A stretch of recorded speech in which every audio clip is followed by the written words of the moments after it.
प्रदेश की खबर देखने के लिए बने रहिए हमारे चैनल ABN न्यूज़ 28 के साथ।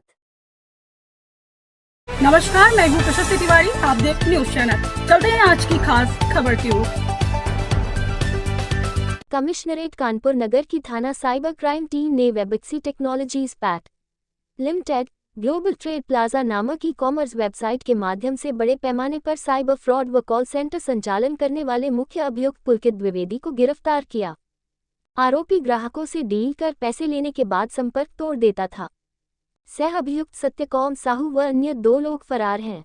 ग्रीन पार्क कानपुर स्थित कॉल सेंटर में 56 कर्मचारी कार्यरत थे, जिनमें कई को असली काम की जानकारी नहीं थी और नौकरी छोड़ने पर धमकाया जाता था। मौके से मोबाइल, डेस्कटॉप, लैपटॉप, फर्जी दस्तावेज बरामद हुए व 6 बैंक खातों में 4.50 करोड़ रुपए फ्रीज किए गए। आरोपी विदेशी वर्चुअल नंबर से भारत सहित कई देशों के नागरिकों को ठगते थे। रैकेट 2020 से संचालित हो रहा था, जो हजारों करोड़ के फ्रॉड में संलिप्त माना जा रहा है। अन्य आरोपियों की गिरफ्तारी व संपत्ति जब्ती की कार्रवाई जारी है। बाइट पुलिस उपायुक्त मुख्यालय अपराध श्री एस.एम. कासिम आबिदी। आप देख रहे हैं ABN न्यूज 28। संवाददाता लाला यादव। साइबर टीम और जो हमारा साइबर थाना है उनके द्वारा गिरफ्तार किया गया है। इसमें अभी 2 अभियुक्त और हैं जिनकी गिरफ्तारी बाकी, और भी इसमें बहुत सारे अन्य लोग हैं जिनकी संलिप्तता के बारे में अभी जांच चल रही है। उसके आधार पर कार्रवाई की जाएगी। सत्यकांत साहू जो इसका टेक्निकल पार्टनर है वो अभी फरार चल रहा है, और इसकी जो पत्नी है वो भी अभी फरार चल रही है। इन लोगों की गिरफ्तारी करके शीघ्र जो विधिक कार्रवाई है वो अमल में लाई जाएगी। जो कॉल सेंटर चल रहा था ये बृहद पैमाने पे चल रहा था। इसमें लगभग 150 कर्मचारी इसमें थे, जो ज़्यादातर कर्मचारी ऐसे थे जो इसके बारे में जानते ही नहीं थे, उनको जानकारी नहीं थी कि वो किस चीज़ से डील कर रहे हैं। जब उनसे बातचीत की गई, जब उनसे पूछताछ की गई, इंटरोगेट किया गया, तो पता चला कि उन्हें 10,000 12,000 की नौकरी पर रखा जाता था और उनसे जबरन एक बॉन्ड साइन कराया जाता था। यदि बीच में तुम नौकरी छोड़ करके जाओगे तो उनको डराया धमकाया जाता था। उनको अलग अलग तरीके की मानसिक प्रताड़ना झेलनी पड़ती थी, और कई बार जो है वो झूठे FIR भी उन लोगों के ऊपर दर्ज कराए जाते थे। इस तरह के प्रकरण भी संज्ञान में आए हैं। ये पूरा जो कॉल सेंटर था ये ग्रीन पार्क के पास एक रेंटेड अपार्टमेंट में चल रहा था। इसमें 57 मोबाइल फ़ोन्स पुलिस ने मौके से बरामद किए हैं जो उस घटना में ये लोग यूज़ करते थे।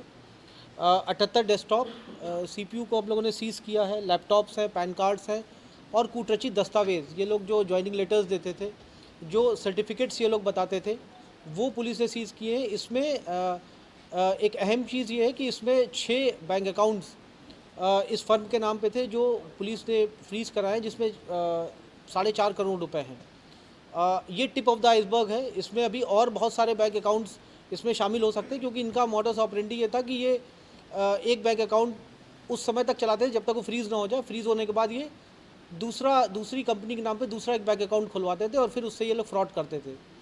ये फ्रॉड लगातार चल रहा था। पकड़े इसलिए नहीं जाते थे क्योंकि जिन नंबर्स से ये लोग बात करते थे वो सारे वर्चुअल नंबर्स होते थे। वो विदेशी नंबर्स का ये लोग विदेशी वर्चुअल नंबर्स का ये लोग इस्तेमाल करते थे। कोई अमेरिका, US, थाईलैंड, इंडोनेशिया, इस तरह के नंबर्स ये लोग वर्चुअल नंबर्स लेते थे और फिर उससे व्हाट्सएप के थ्रू ये लोग बात करते थे। ये एक बड़े स्तर पे ये लोग ऑर्गेनाइज्ड वे में ये काम कर रहे थे। इसको गिरफ्तार किया गया है। अभी जो इसमें अन्य अभियुक्त शामिल हैं, जल्दी उनकी गिरफ्तारी भी की जाएगी और इसमें कठोर कार्रवाई की जाएगी। इन सभी के विरुद्ध जो भी एसेट्स हैं इनके, उसकी जांच पड़ताल करके उन एसेट्स को हम लोग 107 BNSS के अंतर्गत हम लोग सीज करेंगे। 4 करोड़ भी सीज हुआ।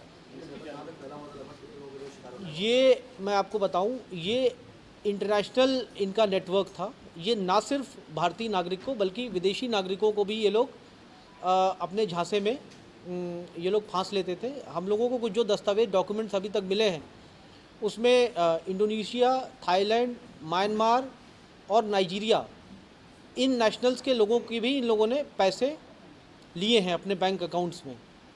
और जैसा मैंने बताया कि ये विगत 4 सालों से ये कॉल सेंटर चल रहा था। ये हम लोग जो अभी, क्योंकि ये अभी जस्ट इनकी अरेस्टिंग हुई है और अभी प्रिलिमिनरी इन्वेस्टिगेशन अभी हो पाई है, डिटेल इन्वेस्टिगेशन जब विवेचना में मुझे लगता है ये बहुत बड़ा एक संगठित रैकेट था, ऑर्गेनाइज्ड रैकेट था, जो ये यहाँ पे हार्ट ऑफ द सिटी में जो ये लोग चला रहे थे। और क्योंकि ये इनके यहाँ जो कर्मचारी काम करते थे वो इतने डरे हुए थे कि वो आगे आकर के अपनी कंप्लेंट्स नहीं कर पाते थे। एक चीज़ और थी, जो इनके यहाँ जो सेगमेंट्स थे, जो मैनेजर्स थे, जो इनके कर्मचारी थे, उनको एक दूसरे से बात करने की आपस में अनुमति नहीं थी। अलग अलग वर्टिकल्स थे, मार्केटिंग का काम मार्केटिंग वाले करते थे, सेल्स का काम सेल्स वाले करते थे, कुछ कॉलर्स थे। तो इसमें इस तरह से ये पूरा एक ऑर्गेनाइज सेटअप था, जैसे एक ऑर्गेनाइजेशन रन करती है उस तरीके से ये प्रोफेशनली इसको रन करते थे और प्रोफेशनल तरीके से ये लोग फ्रॉड करते थे। इसलिए इनका पकड़ा जाना मुश्किल था। अभी तक कई सारी शिकायतें एनसीआरपी पोर्टल्स पे हम लोगों को मिली थी और उसके आधार पे हम लोगों ने कार्रवाई किया है, इनकी गिरफ्तारी हुई है। आगे की जो कार्रवाई है वो अमल में लाई जाएगी। ये एमबीए किए हुए हैं ऐसा बताया है इसने, अभी इसकी भी जांच करना है कि वो सर्टिफिकेट जो इसने बताया है कि ये एमबीए किए है ये सही है या हो सकता है ये भी फर्जी हो। जी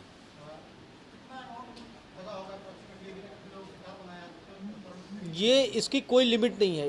ये अभी वर्तमान में जो पैसा था इसके खाते में, आप समझ सकते हैं, ये पर डे दसों लाख का ट्रांजैक्शंस हम लोगों ने देखा है। तो इस तरह से कह सकते हैं ये मतलब ये 50 करोड़, मतलब अभी हम एग्जैक्ट अमाउंट हम नहीं बता सकते हैं आपको, बट ये बहुत बड़े पैमाने पे ये फ्रॉड चल रहा था। ये 2020 से इसने जब से ये यहाँ पर आया है, ये कंपनी इस्टेब्लिश की है, तब से ये काम चल रहा है।